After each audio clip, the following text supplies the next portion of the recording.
Maharashtra bulletin, आपला महाराष्ट्र, आपली बातमी.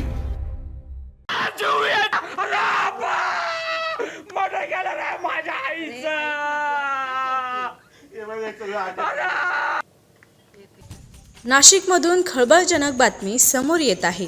आडगाव परिसरातील डॉक्टर वसंतराव पवार मेडिकल कॉलेजमध्ये दुर्घटना घडली आहे.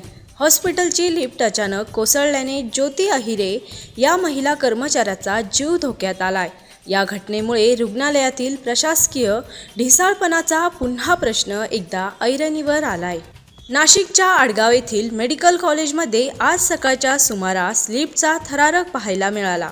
ज्योती अहिरे या महिला कर्मचाऱ्याने लिफ्टचा वापर केला असता अचानक तांत्रिक बिघाड होऊन लिफ्ट थेट खाली कोसळली.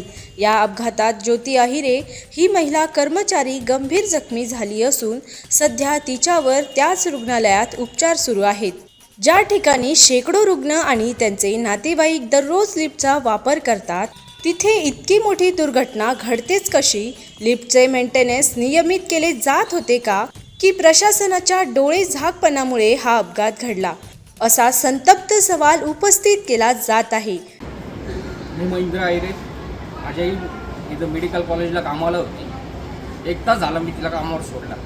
माझी आई इन्स्ट्रुमेंट घेऊन जात असताना लिफ्ट डायरेक्ट लिफ्ट तिच्यावर पडली आणि लिफ्टच्या मध्ये तिचं मुंडकं अडकलं आणि डॉक्टरांनी मला फोन करून सांगितलं तुझ्या आईचा BP लो झालेला आहे, त्याच्यामुळे तू लवकरात लवकर इथं ये.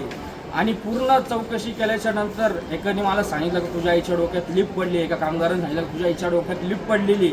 तर मी पूर्ण मला घुसू देत नव्हते, मध्ये बघू देत नव्हते. एक सुद्धा डॉक्टर मला सांगत नव्हता माझ्या आईला झाला काय म्हणून. असं मी पूर्ण चौकशी केल्याच्या नंतर तिथं पूर्ण रक्त सांडलेलं होतं. त्याच्यावरून माझ्या लक्षात आलं की माझ्या आईची जी मान आहे तर पूर्ण त्या लिफ्टमध्ये अडकलेली, त्याच्यामुळे माझ्या आईचा जीव गेलेला आहे. आणि इथले लोक सगळे खोटं बोलतात. एकही जण व्यवस्थित काही सांगत नाही आहे.